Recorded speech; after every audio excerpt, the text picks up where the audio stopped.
Explication simple de la loi des mailles. Comprendre la loi des mailles, c'est la clé pour explorer les circuits. Dans le monde de l'électricité, la loi des mailles nous aide à comprendre comment la tension se répartit dans un circuit. Elle est particulièrement utile quand on étudie les circuits qui forment des boucles. Qu'est-ce qu'une maille? En électricité, une maille est un chemin fermé dans un circuit. Imaginez un circuit comme une route qui forme une boucle complète. Si vous commencez à un point et revenez à ce même point sans prendre deux fois le même chemin, vous avez fait le tour d'une maille. Prenons un exemple pour illustrer nos propos.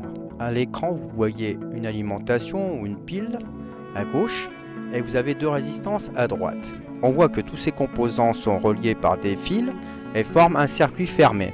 Donc on peut dire que c'est une boucle. Donc l'électricité peut passer du point A vers le point B, vers le point D et revenir du point D vers le point A par l'alimentation. Prenons maintenant l'exemple avec un peu plus de composants. Dans ce schéma, à gauche il y a toujours une alimentation, mais à droite il y a 4 résistances. Si on regarde ces schémas avec attention, on trouve 3 circuits fermés. Le premier circuit fermé peut aller de A vers B, puis de B vers D, et de D vers C, pour revenir de C vers A. Donc on a bien une boucle fermée. On peut aussi partir du point A pour aller au point C, aller vers le point D, passer par l'alimentation et revenir au point A. C'est un autre circuit, donc une autre maille. Et enfin, nous avons la possibilité de passer du point A vers le point B, puis le point D, repasser par l'alimentation pour retourner au point A, ce qui est une troisième maille. Passons maintenant à la notation des tensions. C'est représenté par une flèche et on a donc la tension UAB qui est le potentiel au point A moins le potentiel au point B. Donc vous voyez à l'écran la flèche pour UAB entre le point A et B.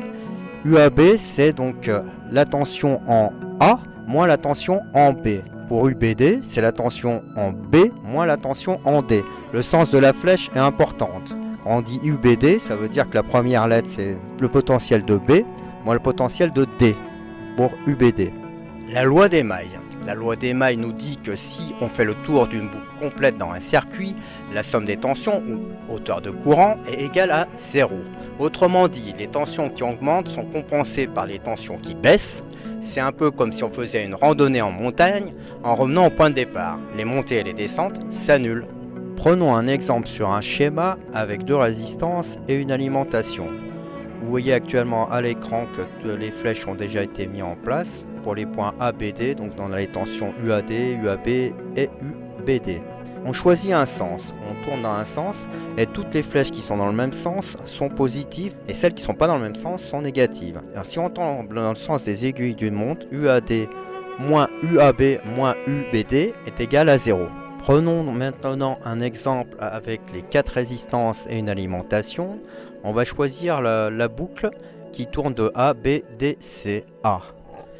Donc si on choisit un sens, on peut dire que moins UAB moins UBD plus UCD plus UAC est égal à 0. Pourquoi la loi des mailles est-elle importante? Elle aide les ingénieurs à vérifier que les circuits soient bien équilibrés en termes de tension. Cette loi est utilisée pour analyser et résoudre des circuits, pour comprendre comment la tension est distribuée et pour diagnostiquer des problèmes. La loi des mailles est comme une règle de balance des tensions dans un circuit en boucle. En sachant qu'une boucle doit avoir une somme de tension égale à 0, on peut comprendre et prédire le comportement de nombreux circuits. Merci d'avoir suivi cette vidéo. Si vous avez aimé, n'hésitez pas à liker et à vous abonner pour en savoir plus sur les technologies qui façonnent notre avenir.